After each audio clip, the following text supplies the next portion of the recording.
அனைவருக்கும் வணக்கம். தமிழகத்தினுடைய ஜீவாதார உரிமையை பறிகொடுத்து பரிதாப நிலைக்கு தமிழக மக்களை தள்ளியிருக்கிறது ஸ்டாலின் திமுக காட்டாட்சி தர்பார். 2026 சட்டமன்ற தேர்தலிலே தமிழ்நாட்டு மக்களால் ஸ்டாலின் திமுக அரசு பறிபோகும் நிலைக்கு நிச்சயமாக தள்ளப்படும் என்பதை இன்றைக்கு நாம் எச்சரிக்கையாக அல்ல, நாம் அரசின் கவனத்திலே சொல்லுகிறோம். முல்லை பெரியாறு, காவேரி, கச்சத்தீவு, பாலாறு உள்ளிட்ட ஜீவாதார உரிமைகளை பாதுகாத்திட இந்த 4.5 ஆண்டு கால காட்டாட்சியில ஒரு துரும்பை கூட எடுத்து வைக்கவில்லை மாண்புமிகு முதலமைச்சர் ஸ்டாலின் அவர்கள். மக்களை காக்க, தமிழகத்தை மீட்க இதுவரை 172 சட்டமன்ற தொகுதிகளிலே நேரிலே 10,000 கிலோமீட்டருக்கு மேலே சாலை மார்க்கமாக பச்சை பேருந்திலே பச்சை தமிழர், புரட்சி தமிழர் எழுச்சி பயணம் மேற்கொண்டு சென்ற பகுதிகளெல்லாம், மாவட்டங்களெல்லாம், தொகுதிகளெல்லாம் மக்கள் கொடுத்த மிகப்பெரிய ஆரவாரமான, ஆர்ப்பாட்டமான, அன்பான, ஆதரவான வரவேற்பு புரட்சி தமிழர் ஐயா எடப்பாடியாருடைய தலைமையில மீண்டும் இந்த தாய் தமிழ்நாட்டில் மக்களாட்சி மலர்ந்து இந்த ஸ்டாலின் தலைமையிலான காட்டாட்சிக்கு முற்றுப்புள்ளி வைத்து மீண்டும் ஜீவாதார உரிமைகள் பாதுகாக்கப்பட வேண்டும் என்கிற நம்பிக்கையை அவர்கள் வெளிப்படுத்தினார்கள். புரட்சி தமிழர் ஐயா எடப்பாடி அவர்கள் இந்த 172 சட்டமன்ற தொகுதிகளிலே, அதே போன்று சட்டமன்றத்திலே ஒட்டுமொத்த தமிழகத்துடைய ஜீவாதார உரிமைகளை எடுத்துச் சொல்லி மக்களின் உரிமை குரலாக அர்ப்பணிப்பு உணர்வோடு தமிழக மக்களின் ஜீவாதார உரிமைகளை பாதுகாத்திட மாண்புமிகு எதிர்க்கட்சி தலைவராக போராடி வருகிறார், உழைத்து வருகிறார் என்பதை இந்த நாடு நன்கு அறியும். இன்றைக்கு உச்சநீதிமன்ற தீர்ப்பின் உடனடியாக முதல் கண்டன குரல் எழுப்பி இந்த தூங்கிக் கொண்டிருக்கிற, இந்த காட்டாட்சி தர்பார் நடத்தி கொண்டிருக்கிற ஸ்டாலின் அரசை தட்டி எழுப்பியவர் புரட்சி தமிழர் ஐயா எடப்பாடியார் அவர்கள். 50 ஆண்டு கால காவேரி பிரச்சனைக்கு சட்ட போராட்டத்தை நடத்திய மாண்புமிகு அம்மாவுடைய வழியிலே வெற்றி பெற்று காவேரி பிரச்சனைக்கு தீர்வு கண்டார் புரட்சி தமிழர் ஐயா எடப்பாடியார் அவர்கள். டெல்டா மாவட்டத்தை பாதுகாக்கப்பட்ட மண்டலமாக அரசு ஆணை வெளியிட்டு சட்டம் நிறைவேற்றி, சட்டமன்றத்திலே சட்டம் நிறைவேற்றி காவேரி காப்பாளராக விவசாயிகளின் நம்பிக்கை பெற்ற முதலமைச்சராக ஆட்சி செலுத்தியவர் புரட்சி தமிழர் ஐயா எடப்பாடியார் அவர்கள்.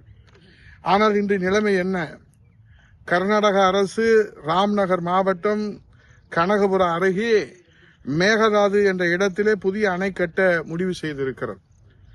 மாண்புமிகு கர்நாடக மாநிலத்தினுடைய துணை முதலமைச்சர் அவர்கள் தமிழகத்திலே ஒரு ஆய்வுக் கூட்டத்திலே, ஆலோசனை கூட்டத்திலே கூட்டணி குறித்து பங்கேற்பதற்காக ஸ்டாலின் அழைப்பிலே பங்கேற்ற போது தமிழகத்திலேயே அவர் சொல்லிவிட்டு சொல்கிறார், மேகதாதுவை நாங்கள் கட்டியே தீர்வோம் என்று. மேகதாது அணை கட்டினால் தமிழ்நாட்டுடைய டெல்டா பகுதிகள் பாலைவனமாக மாறும் என்பதை அறிந்திருந்த டெல்டாக்காரர் நம்முடைய புரட்சி தமிழராக இன்றைக்கு போராடி கொண்டிருக்கிறாரே, அதில் 1% கூட நான் டெல்டாக்காரன் என்று மார்தட்டி கொள்கிறாரே நம்முடைய முதலமைச்சர் அவர்கள், அதற்கு ஏதேனும் மறுப்பு தெரிவித்தாரா? அல்லது அந்த செய்தியை நாங்கள் ஏற்பதற்கில்லை என்று கூட்டணி தர்மத்திலே இருந்து விலகி அவர் கண்டனம் தெரிவிப்பதற்கு நாம் எதிர்பார்க்கவில்லை. ஒரு மறுப்பு கூட அவர் சொல்வதற்கு மனமில்லை என்பதுதான் நம்முடைய வேதனையின் உச்சமாக இருக்கிறது. ஆகவே இந்த திட்டத்திற்கு எதிராக ஸ்டாலின் அரசு தாக்கல் செய்த, உச்சநீதிமன்றத்தில் தாக்கல் செய்த மனுவை நேற்று முன்தினம் உச்சநீதிமன்றம் தள்ளுபடி செய்திருக்கிற வேதனை செய்தி நமக்கு வந்து சேர்ந்திருக்கிறது. உடனடியாக புரட்சி தமிழர் ஐயா எடப்பாடியார் அவர்கள் தூங்கிக் கொண்டிருக்கிற அரசை தட்டி எழுப்பி அறிக்கை வெளியிட்டார்கள். அதோடு கர்நாடக அரசு விரிவான திட்ட அறிக்கையை தயாரிக்கவும் உச்சநீதிமன்றம் அனுமதி வழங்கியிருப்பதாக இன்றைக்கு நமக்கு செய்தி வருவது இதயத்தை சுக்குநூறாக தகர்த்து எறிகிறது. ஸ்டாலின் திமுக அரசின் கையாலாகாத, அக்கறை இல்லாத நடவடிக்கைகளால் தான் நம்முடைய காவேரி உரிமை பறிபோகிற ஒரு நிலைக்கு நாம் தள்ளப்பட்டிருக்கின்றோம். மேகதாது அணை கட்டப்பட்டால் தமிழகம் பாலைவனமாகும் என்பது டெல்டாக்காரரான ஸ்டாலின் அவர்கள் அறியாதது அல்ல, நாம் முதலமைச்சருக்கு தெரியாதது அல்ல. ஆனால் என்ன காரணத்தினாலோ மௌனம் காக்கிறார். ஒருவேளை கூட்டணிக்கு குந்தகம் வந்துவிடும், பங்கம் விளைந்துவிடும் என்கிற அச்சத்தினாலோ என்னவோ மௌனம் காக்கிறார். ஆகவே இந்த மௌனம் தொடருமானால் பீகாரிலே எப்படி மக்கள் தீர்ப்பு வழங்கியிருக்கிறார்கள் என்பதை மாண்புமிகு முதலமைச்சர் அவர்கள் நேற்று தூக்கத்தை தொலைத்து ஆய்வு செய்திருப்பார்கள்.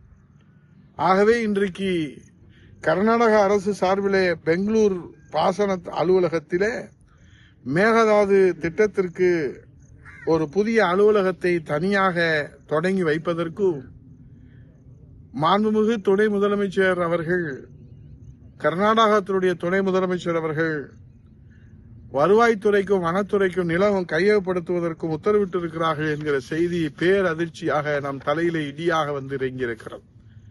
ஆகவே தமிழகத்தினுடைய ஜீவாதார உரிமையாக முல்லை பெரியாறு, காவேரி, பாலாறு, கச்சத்தீவுக்கு கடிதம் எழுதிவிட்டு கதையை முடித்து விடுகிறார் நம்முடைய ஸ்டாலின் அவர்கள். எப்பொழுதெல்லாம் மீனவர்கள் கைது செய்யப்படுகிறார்களோ அப்போதெல்லாம் அவர் கவிதை நடையிலே ஒரு கடிதத்தை எழுதிவிட்டு அதனுடைய கதைக்கு முற்றுப்புள்ளி வைத்து விடுகிறார். எப்பொழுதெல்லாம் முல்லை பெரியாறிலே புதிய அணை கட்டுவோம் என்று கேரள அரசாங்கம் அங்கே சட்டமன்றத்திலே, மக்கள் மன்றத்திலே பேசுகிறதோ அப்போதெல்லாம் அவர் எந்த மறுப்பும் தெரிவிப்பதற்கு முன்வரவில்லை. அதேபோல பாலாறிலே இன்றைக்கு நிலைமை என்னவென்று நமக்கு தெரியவில்லை. ஆகவே இப்படியே போனால் தமிழகம் வேளாண் மக்கள், வேளாண் குடிமக்கள் என்ன நிலைக்கு தள்ளப்படுவார்கள்? ஆகவே தமிழகத்துடைய ஜீவாதார உரிமைகள் பறிக்கப்படுவதனாலே பரிதாப நிலைக்கு தள்ளப்பட்டிருக்கிற விவசாயிகளை காப்பதற்காக புரட்சி தமிழர் ஐயா எடப்பாடியுடைய எழுச்சி பயணம் மக்களுக்கு ஒரு புதிய நம்பிக்கை ஏற்படுத்தி இருக்கிறது. தூங்கி கொண்டிருக்கிற காட்டாட்சி தர்பார் நடத்தி கொண்டிருக்கின்ற மாண்புமிகு முதலமைச்சர் அவர்களே, பீகார் தேர்தலுடைய முடிவு இன்றைக்கு உங்களுக்கு ஒரு நல்ல பாடத்தை கற்பித்திருக்கும் என்பதை நினைவிலே கொண்டு தூக்கத்தை எப்போது தொலைப்பீர்கள் அல்லது உங்கள் ஆட்சியை தொலைக்கிற காலம் வெகு விரைவில் இல்லை என்பதை உங்களுக்கு நினைவூட்டி விடைபெறுகிறேன். நன்றி, வணக்கம்.